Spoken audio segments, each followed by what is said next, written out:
Convido os irmãos a abrir a Bíblia no livro de Atos, no capítulo 2, a partir do versículo 37. Atos 2 e 37. Podem ficar sentados mesmo, vamos fazer essa leitura do capítulo 2, 37. Diz assim, todos abriram, podem acompanhar no monitor. E ouvindo eles isto, compungiram-se em seu coração e perguntaram a Pedro e aos demais apóstolos: que faremos, varões irmãos? E disse-lhes Pedro: arrependei-vos, e cada um de vós seja batizado em nome de Jesus Cristo, para perdão dos pecados, e recebereis o dom do Espírito Santo. Porque a promessa vos diz respeito a vós, a vossos filhos e a todos os que estão longe, e tantos quantos Deus, nosso Senhor, chamar. E com muitas outras palavras, isso testificava e os exortava, dizendo: salvai-vos dessa geração perversa. De sorte que foram batizados os que de bom grado receberam sua palavra, e naquele dia agregaram-se quase 3.000 almas.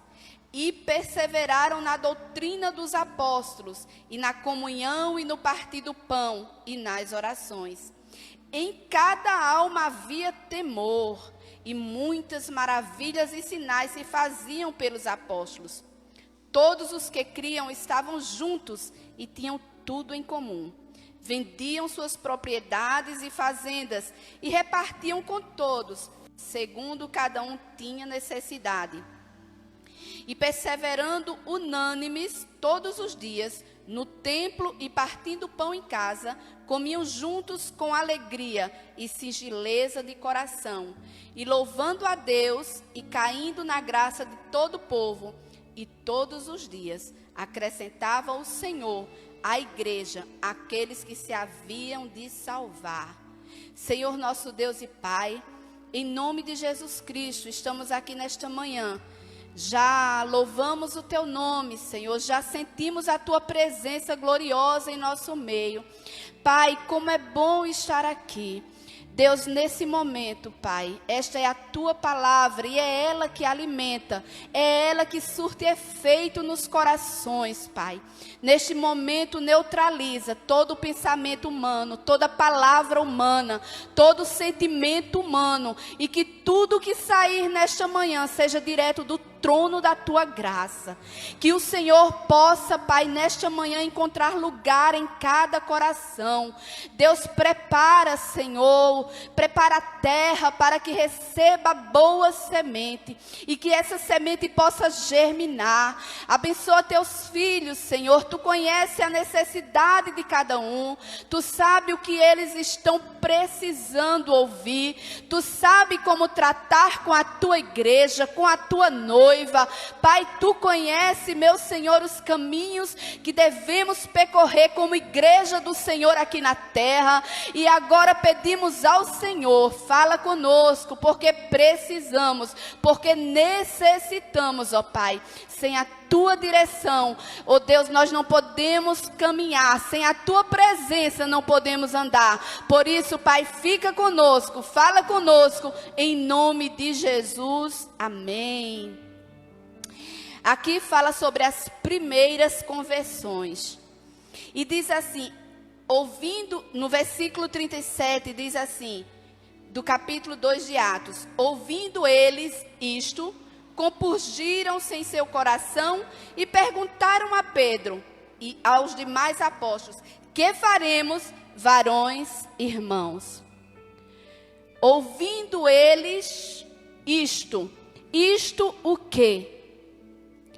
Pedro, ele estava, tanto Pedro como os apóstolos, os discípulos de Jesus, depois que Jesus ele foi crucificado e ele morreu naquela cruz, ressuscitou e foi assunto ao céu, os discípulos eles ficaram amedrontados por causa da perseguição que acontecia ali com os discípulos. Eles com medo, eles se afugentavam e Mas antes de Jesus ser assunto ao céu, subir ao céu, Jesus ele deixa uma promessa para os seus discípulos. E que promessa é essa? Ficai em Jerusalém até que do alto sejais revestidos do poder. Eles receberam essa promessa, que o Espírito Santo viria sobre eles. E ali eles estavam naquela casa, naquele cenáculo, reunido, louvando, orando e aguardando aquela promessa gloriosa.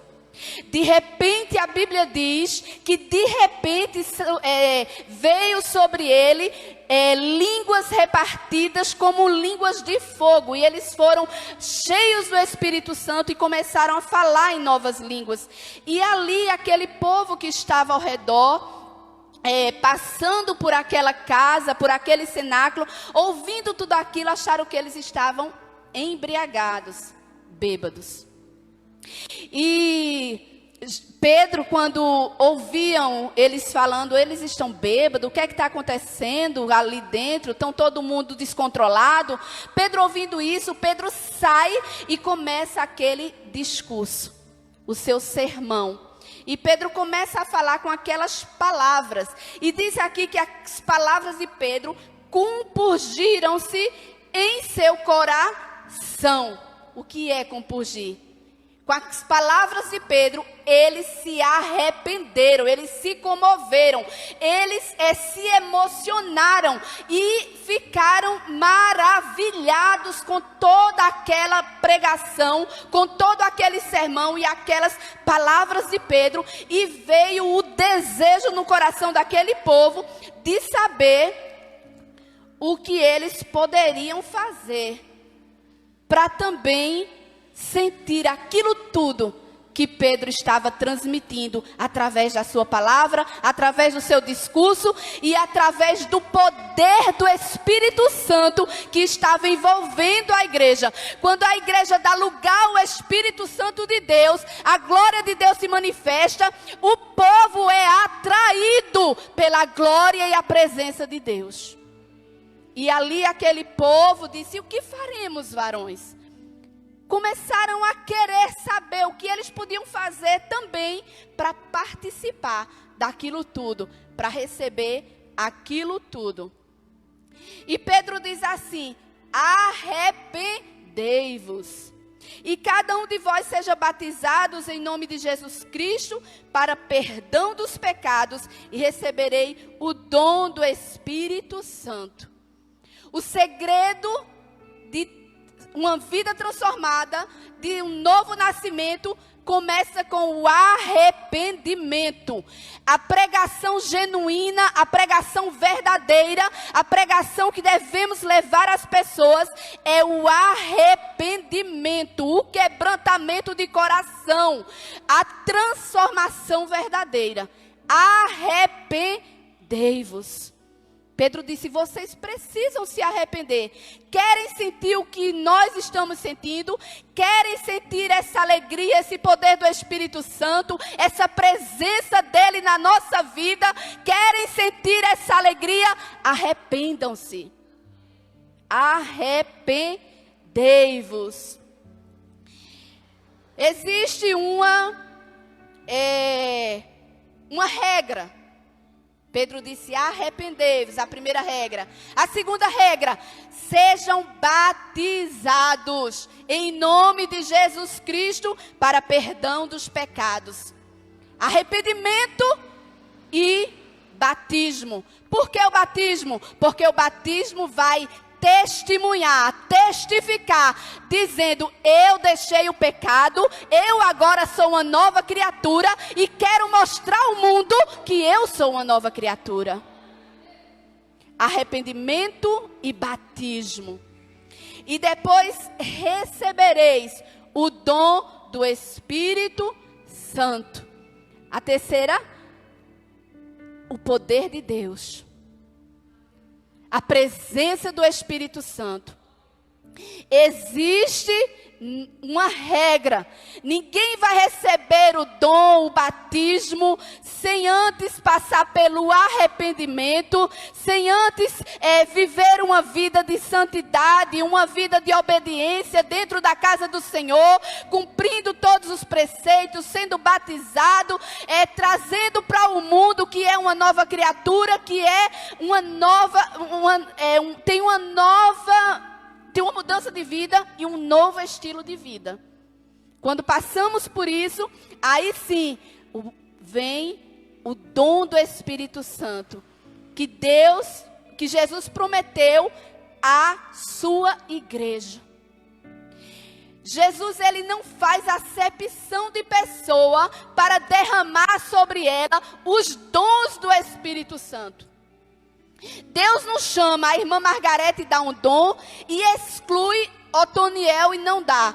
Deus, esse dom é para todo aquele que busca, é para todo aquele que quer. Se você quer, se você anseia o dom do Espírito Santo, creia, busque, porque ele vai derramar sobre você. Porque Jesus, ele não faz acepção de pessoa. Arrependimento, batismo e dom do Espírito Santo.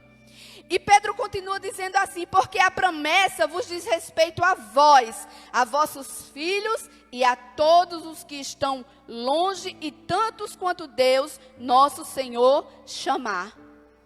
Essa promessa é para você que está aí sentado olhando para mim, ouvindo essa mensagem. Essa promessa é para os seus filhos e até aqueles que ainda nem nasceram. É para aqueles que estão perto de você e aqueles que estão longe, mas você está orando e Jesus está preparando o dia de salvar e chamar. É para todos aqueles que Jesus chamar, sem acepção, sem escolha, sem ver a posição, se é rico, se é pobre, qual é a posição que toma, o seu intelecto. Jesus vai encher com o Espírito Santo aquele que estudou, fez faculdade. Não. Jesus vai encher aquele que quer, aquele que anseia, aquele que bate, aquele que pede, aquele que busca. É esse que Jesus vai encher. A promessa é para vós, é para os vossos filhos e a todos os que estão longe, e tantos quanto Deus, nosso Senhor, vos chamar. A promessa de Deus sobre a sua igreja é de derramar do seu Espírito Santo. E continuando aqui diz assim: e com muitas outras palavras isso testificava. O que é testificar? É ser testemunha. Você não pode ganhar vidas, você não pode trazer pessoas para a igreja, você não pode influenciar sem uma vida, sem testemunho com Deus, sem vida de oração, sem alguém olhar para você e sentir o prazer de mudar, de ser diferente. Você precisa ser testemunha de Jesus na terra, e ser testemunha requer ser parecido, andar como ele andou, fazer o que ele faz. É as palavras em todas posição que você tomar. Olhe para Cristo, seja exemplo e siga tudo aquilo que ele tem ensinado. Testificar é testemunhar que você realmente vive uma nova vida em Jesus Cristo. Isso aqui é Pedro dizendo para aqueles homens que perguntou: o que faremos? Eles queriam saber o que era para fazer. E Pedro começou a dizer a eles o que eles precisavam fazer. E diz aqui: testificava, quer dizer, não adianta orar bonito, pregar bonito, louvar bonito aqui na igreja, se a sua vida lá fora não testifica que você é nova criatura, que você é testemunha de Jesus. Você não vai ganhar ninguém para Cristo, porque a sua vida lá fora, ela tem que ser igual aqui na igreja. O que você vive no altar, você precisa viver lá fora, porque você ganha mais vida lá fora do que no altar.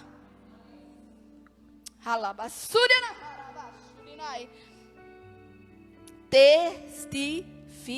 cá. Ser testemunha de Jesus. Testemunha na vida, testemunha nas palavras, testemunha no andar, testemunha no vestir. O pastor Melco falou aqui.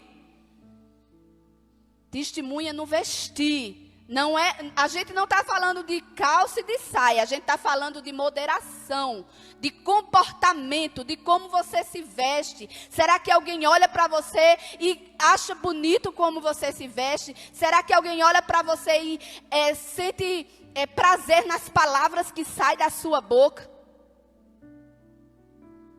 Testificava. E diz também que os exortava. Exortar, nesse caso aqui, é animar. Eles testificavam e animavam. Animar as pessoas. Trazer às pessoas ânimo para servir a Cristo. Para que as pessoas se apaixonem de forma que queiram estar juntos, queiram estar ali, adorando, servindo a Deus. Exortava. Ensinar também. Exortar, em outras palavras, significa ensinar. Ensine. Ensine as pessoas a ser verdadeiros filhos de Deus.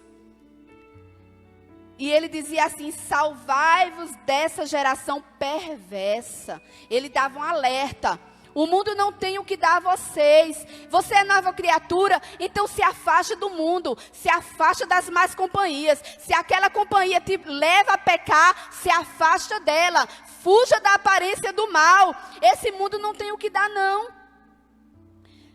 Hoje em dia, o certo é errado e o errado é certo. Igreja do Senhor, nós estamos vivendo um perigo invisível. Onde as pessoas estão focando no Covid-19, mas estão fechando os olhos para um perigo que está maior atrás. Jesus está voltando e as pessoas aí estão perdidas. Cadê os que pregavam? Cadê os que oravam nas janelas, os que cantavam nas varandas, os que se ajoelhavam nas... Cadê as pessoas? Era adoração a Deus ou medo de Covid?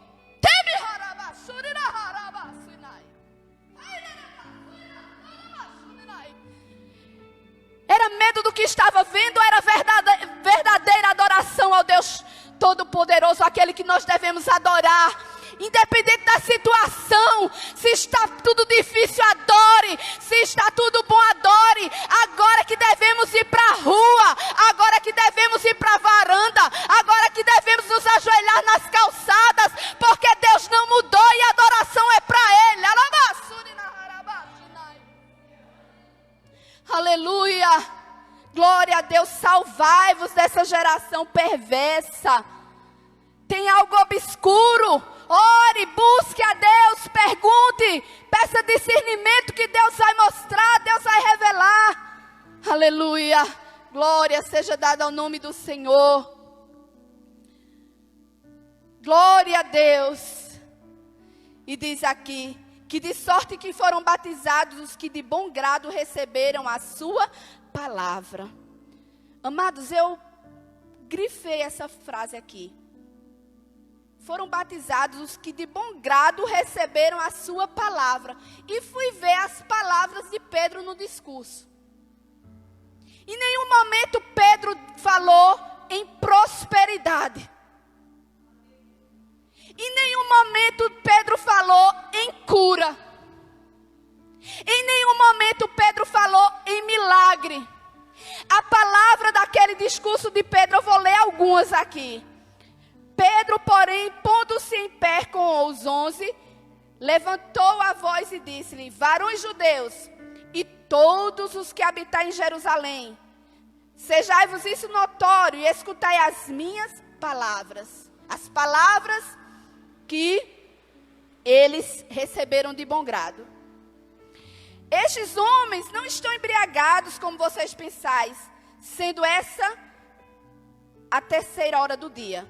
Mas isso é o que foi dito pelo profeta Joel. E nos últimos dias acontecerá, diz o Senhor, que do meu espírito derramarei sobre toda a carne, e os vossos filhos e vossas filhas profetizarão, os vossos jovens terão visões. Jovens, eu quero dizer a vocês que estão me ouvindo, que o mundo muitas vezes é bom, é atraente, mas Jesus, Ele quer te dar visão. Ele quer te dar coisa do céu. Ele quer te encher de visões celestiais. É uma promessa, jovem. Você não precisa estar com os olhos fixos no mundo, mas começa a buscar a Deus para ver o que Deus quer revelar. O que Deus quer revelar para você, jovem. Estamos vivendo os últimos dias. Jovens que estão com compromisso com Deus, receba essa palavra. Deus vai te dar visão. Deus vai te dar visão. E você vai ter visão do céu. Comece a tirar a sua visão da terra e peça a Deus: eu quero a promessa. Pai, eu quero a promessa. Eu quero ter visões do céu, Pai. Eu quero ter visões do céu. Visões do céu, jovem, Deus quer te dar. Deus quer te encher.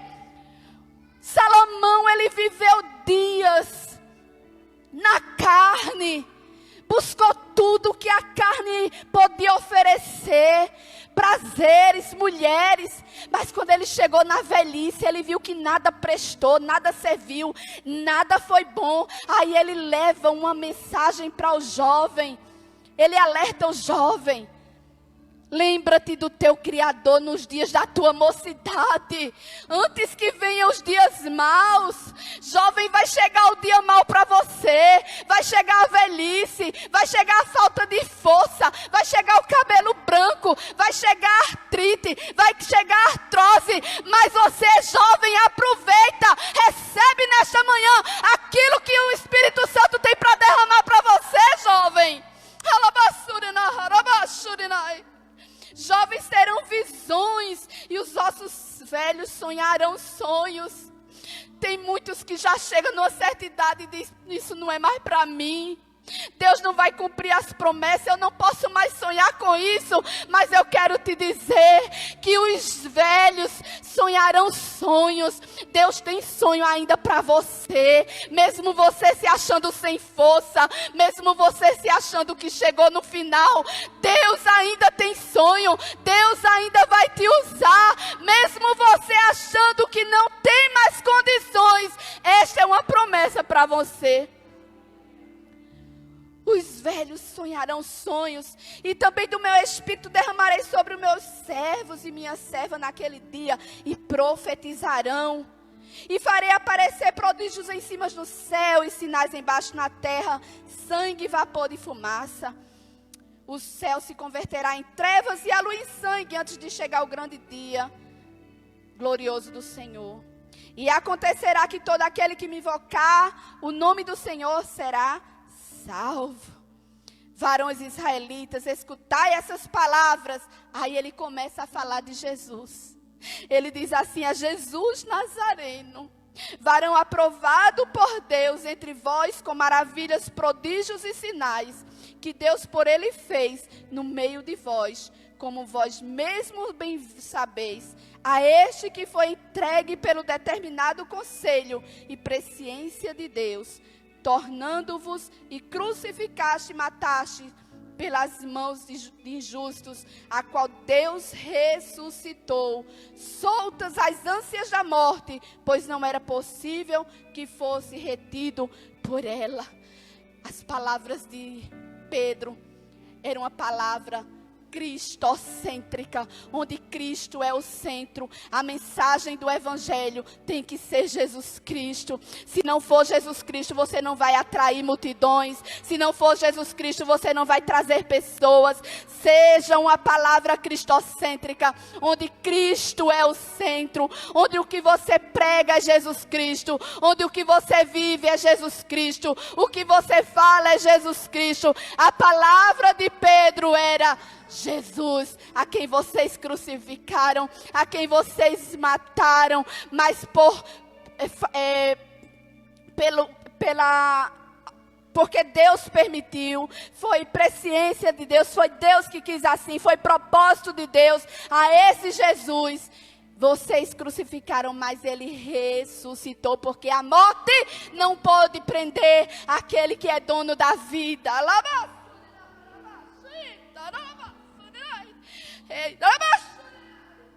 Jesus Cristo, a mensagem cristocêntrica, a mensagem que salva.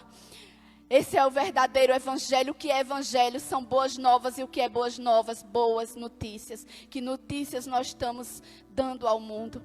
Que notícias nós estamos anunciando lá fora? E diz que eles receberam de bom grado essa palavra. Não foi palavra de prosperidade, não foi palavra de cura. Foi dizendo assim: a esse Jesus que vocês mataram, ele ressuscitou, mas ele venceu a morte. E todos aqueles que receberem a Cristo também vencerão a morte. Todos aqueles que aceitarem o sacrifício de Jesus no Calvário. O pastor já falou aqui, a cédula foi rasgada. Nós não devemos mais nada porque Cristo pagou por nós na cruz do Calvário. Aleluia. E a Bíblia diz aqui que eles perseveraram na doutrina dos apóstolos, na comunhão e no partir do pão e nas orações. Perseveraram na doutrina dos apóstolos. O que é que eu aprendo com isso? Existia uma doutrina que os apóstolos passavam, um ensino que os apóstolos passavam. Nós não somos ovelhas desgarradas, nós temos um pastor e nós temos que obedecer aquilo que ele nos ensina. Quando o pastor chega aqui no altar, ele está transmitindo aquilo que Deus tem para a sua igreja. E quando nós perseveramos nesse ensinamento, quando nós recebemos esse ensinamento, nós somos abençoados. Seja obediente à doutrina, ao ensinamento que o seu pastor traz a você. Seja seja um elogio, receba. Mas se for um ensino, uma exortação, um carão, um aperto na orelha, receba, porque é por amor, é porque ele não quer ver a sua vida no inferno, ele não quer perder a sua ovelha. Então, persevere nos ensinos do pastor que está dentro da palavra de Deus. Eles perseveravam na doutrina dos apóstolos. Poderia dizer aqui, não era? Perseveraram na doutrina de Jesus, na doutrina da Bíblia, não. Na doutrina do apóstolo. Porque o que os apóstolos ensinavam era a autoridade de Deus sobre a vida dele. O que o pastor ensina, o que os líderes ensinam, é a autoridade de Deus sobre a sua vida. E se você não estiver sobre a autoridade, você terá prejuízo. Perseveraram na doutrina dos apóstolos e na comunhão. Nunca sentimos tanta falta da comunhão esses dias, né? De estar junto, de festejar, de abraçar, né? De estar perto. Temos que ter isso. Jesus, ele tinha essas coisas. Jesus gostava de estar com seus discípulos. Jesus gostava, Jesus ia para casamento, Jesus assava peixe na beira do mar com os seus discípulos. Jesus comia, vamos aqui fazer um churrasco de peixe. E chamava os discípulos ali e fazia um churrasco de peixe. Comunhão, a igreja precisa desta comunhão e perseverar nela. Persevere na comunhão. No partir do pão e nas orações. Olha, igreja, oração é base. Jesus, ele começa o seu ministério orando e termina orando. Lá no Jardim das Oliveiras. E lá na cruz do Calvário, ele faz a última oração. Pai, perdoa porque não sabe o que faz. A última oração de Jesus foi por mim e por você. A última oração de Jesus foi pedindo perdão pelos nossos pecados. Que amor de Jesus Cristo. Então a base do ministério, a base da igreja, ela tem que ser oração. A base da sua família, oração. A base dos seus negócios, oração. A base dos seus planos, oração. A base das suas decisões para ser tomada, oração. persevere na oração, igreja. Já estou terminando. Em cada alma havia temor, respeito, reverência. Eles tinham temor, eles tinham aquele respeito, eles tinham aquela reverência. E por causa disso, de tudo isso que Pedro está dizendo, de todo esse ensino, aí sim, acontecia maravilhas e sinais. Se faziam pelos apóstolos. Depois de tudo isso que ele ensinou, vinha as maravilhas e os sinais. Porque não pode vir maravilhas e sinais em uma vida desordenada. Não pode vir maravilhas e sinais em uma vida sem compromisso. Não pode vir maravilhas e sinais em uma vida de pecado. Tem que haver compromisso. Tem que haver intimidade. Tem que haver santidade para que venha os sinais, prodígios e maravilhas. Outra coisa aqui, todos os que criam estavam juntos. A gente já estudou isso em célula. E tinha tudo em comum. Estar junto não é estar perto. Tem pessoas que estão perto, mas não estão junto. Tem pessoa que está perto, mas não está junto. Tem muitas pessoas que não estão perto, mas está orando, está pagando o preço, está de joelho, está chorando. Está longe, mas está ali lembrando. Senhor, tem misericórdia. Senhor, dá vitória. Senhor, abençoa. Senhor, abre a porta. Eu tenho uma amiga que mal falo com ela durante a semana. E é muito amiga minha. Eu tenho o Zap e a gente não vive conversando. E é amiga mesmo. E a gente não vive se conversando de jeito nenhum. Para vocês terem uma ideia, quando a gente se encontra, a gente não tira foto. Porque a gente nem vive conversando. E quando a gente está junto mesmo, é só para aproveitar. Conversa que esquece até de tirar foto. E eu gosto de foto. Quem gosta de foto sou eu. Né? Mas eu estou junto com ela e ela está junto comigo, porque eu sei que ela está orando por mim, eu estou orando por ela, e no momento de necessidade, me socorre aí. Agora. É agora. Estar junto não significa estar perto, não.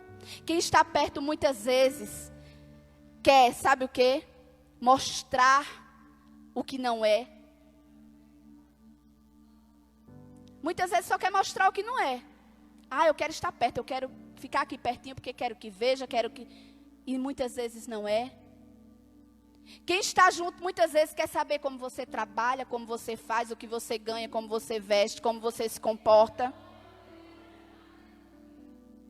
Quem está perto muitas vezes só quer uma brechinha para te apontar algo, para te acusar de alguma coisa, porque estando perto, ver os defeitos, mas quem está junto não. Queira quem está junto, mas nunca fique vislumbrado com quem está perto. Queira quem está junto com você, mas não quem está perto. Estavam juntos e tinham tudo em comum. O que é tudo em comum? O que eu penso, ela pensa. O que eu faço, ela concorda. Se eu digo é assim, ele assina embaixo. Se eu digo é assim, ela assina embaixo. Se eu digo vamos fazer assim e não é daquele jeito, chega com aconselhamento. Mas tem tudo em comum. Tudo em comum. A visão é a mesma. Se a visão não é a mesma, não tem nada em comum. Tem que estar em comum. Se a visão não é a visão que você tem, não está nada em comum. Tem algo diferente. E a Bíblia diz aqui que eles estavam juntos e tinham tudo em comum.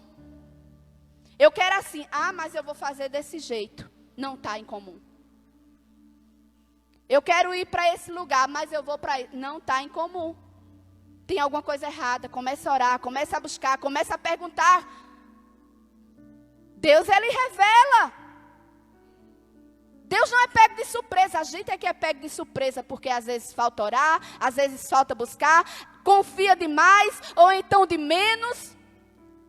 E aí, a gente sai um pouco da igreja primitiva. Vendiam suas propriedades e fazendas e repartiam com todos, segundo cada um tinha necessidade. Gente, eles vendiam o que tinham e davam àqueles que tinham mais necessidade. A gente vê hoje, eu vou dar um exemplo, que aquilo me emocionou, eu chorei quando eu vi aquilo. Um jovem, um irmão, não sei, foi para uma barbearia. Foi até Cláudio Duarte que postou. Ele foi para uma barbearia porque ele estava com câncer. E ele precisava raspar a cabeça. Porque ele ia começar o tratamento de químio ali. E quando ele chega naquela barbearia, acredito que ele frequentava aquela barbearia sempre. E os barbeiros conheciam, eram amigos dele. Quando ele chega ali, sabe o que é que os barbeiros fazem, irmão Antônio? Eles não rapam a cabeça do rapaz primeiro. Eles começam a rapar a própria cabeça. Os barbeiros começam a rapar a cabeça deles.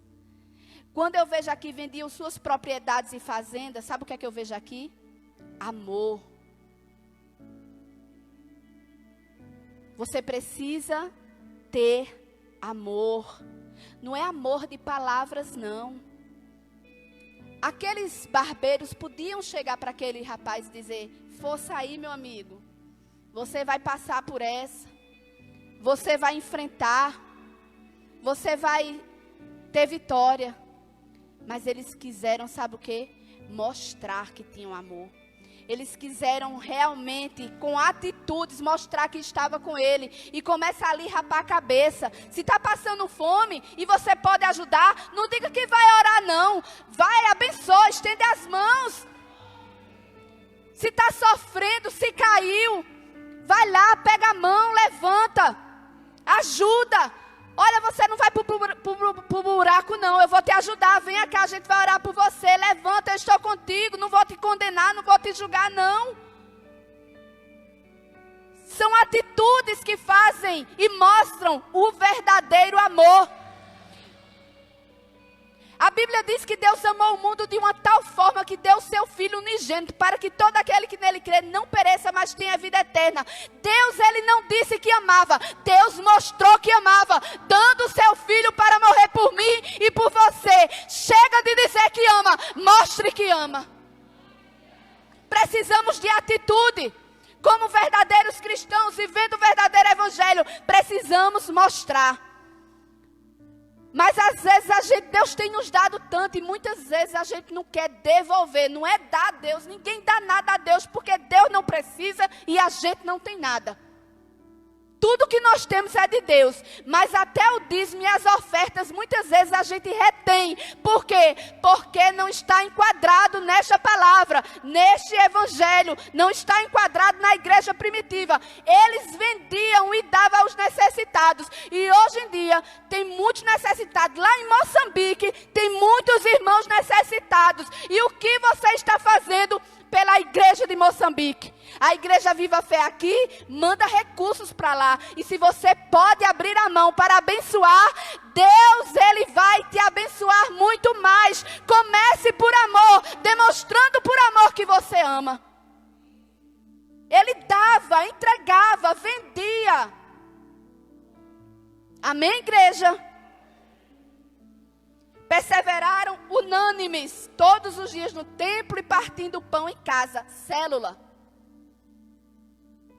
Partindo o pão em casa. Célula. Eles não só iam para a igreja, eles faziam célula. Eles iam para as casas. Eles estavam em casas. Eles comiam juntos em casa. Com alegria e singeleza do coração. Ah, mas eu já vou para a igreja, não preciso ir para a célula.